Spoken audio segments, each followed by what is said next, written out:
tail chewed on a raspberry bud. The mole did not know about these things, for she had never been out of the ground. Born in May in a nest of grass under a rancher's vegetable garden a mile away, she had become acquainted with plump radishes, but not their green tops. She knew tomato roots, but not their red fruits. Her world was underground. She was a digger, a member of the family Talpidae, who live under United States soil from coast to coast, and from southeastern Canada to the Gulf of Mexico. 7 species make up the family in North America, each differing from the others in accordance with the type of soil it lives in.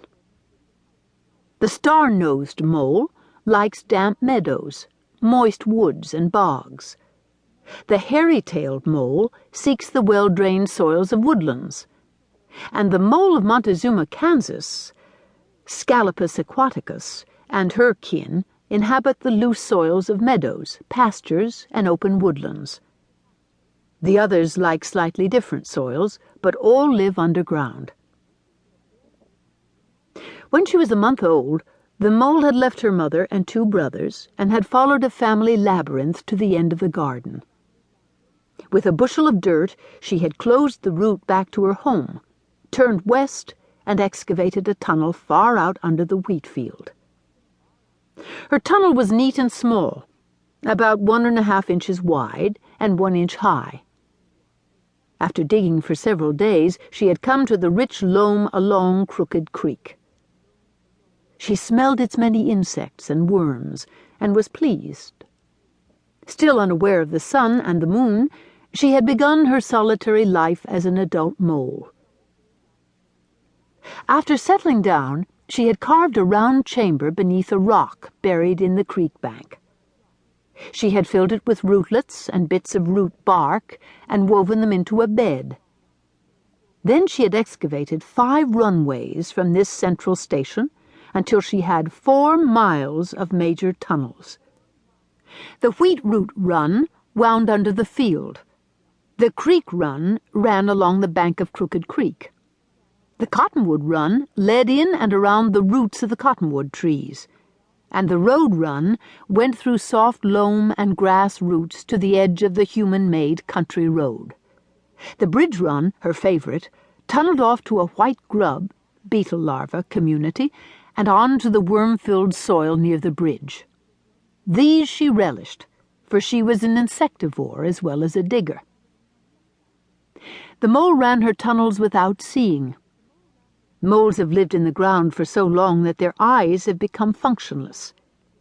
The eyes are mere specks on either side of the mole's head, too small to register anything but light and dark.